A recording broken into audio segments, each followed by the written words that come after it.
যার চিন্তা ভাবনা থেকে আজকের এই অসাধারণ একটি জিনিস আমরা দাঁড় করাতে পেরেছি, আমরা তাকে সামনে ডেকে নেব।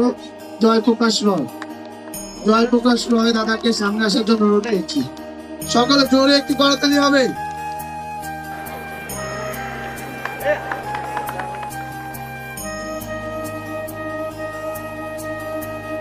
নমস্কার সবাইকে, সবাইকে বসন্ত পঞ্চমীর শুভেচ্ছা। আপনারা তো ঘুরে দেখলেন, হয়তো আমরা সবাই মিলে চেষ্টা করি একটু অন্যরকম ভাবে সরস্বতী পুজোটাকে উদযাপন করার।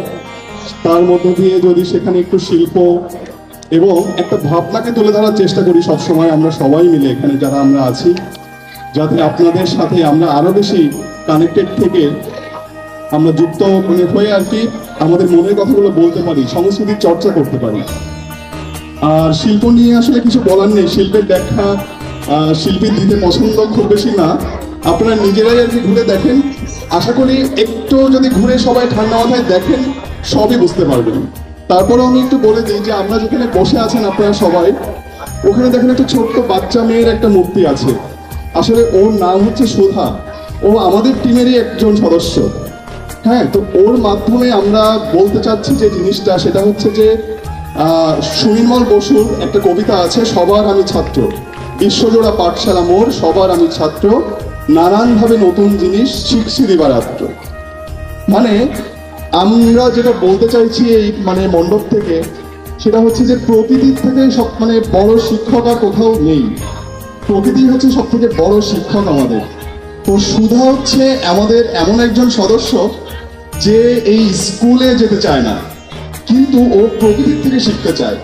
কখনো আকাশের কাছ থেকে শেখে, কখনো বায়ুর কাছ থেকে শেখে, কখনো চাঁদ সূর্য, সবার কাছ থেকে ও প্রতিদিন নানা ধরনের জিনিস শেখে এবং শিখে ও নিজেকে সমৃদ্ধ করে একসময় যেন ও আকাশে উড়ে যেতে চায়। ওকে কোনো স্কুলের গণ্ডিতে আটকে রাখা যায় না, ওর জ্ঞানকে, ওর জানার আগ্রহকে। ওর ওকে আটকাতে পারে এরকম কোনো কিছুই নেই। আর সেই প্রাঙ্গণে সরস্বতী দেখেন, যাকে আমরা এবার নামকরণ করেছি দেবী অক্ষরা রূপে। সরস্বতীর আর এক নাম দেবী অক্ষরা, যার শরীর থেকে অক্ষরের জন্ম, যার মধ্য থেকে জ্ঞানের জন্ম, প্রজ্ঞার জন্ম, তিনি হচ্ছে দেবী সরস্বতী, তিনি হচ্ছে দেবী অক্ষরা। তো সুধা আর অক্ষরা মূলত একই আমরা কল্পনা করার চেষ্টা করেছি এখানে, যে সুধা বা আমরা সবাই আমাদের মধ্যে সুধা যদি জেগে ওঠে, তাহলে আমরা সবাই সরস্বতীর কৃপা লাভ করব। এই ছিল আমাদের এবারের ভাবনা। আশা করি আপনাদের ভালো লেগেছে এবং আপনারা সবাই আমাদের সাথে থাকলে আমরা এরকম নতুন নতুন বিভিন্ন ভাবনা নিয়ে সুন্দরভাবে সুন্দর সংস্কৃতির চর্চার মধ্য দিয়ে আমরা আরো জেগে উঠবো, আমরা আলোকিত হয়ে উঠবো।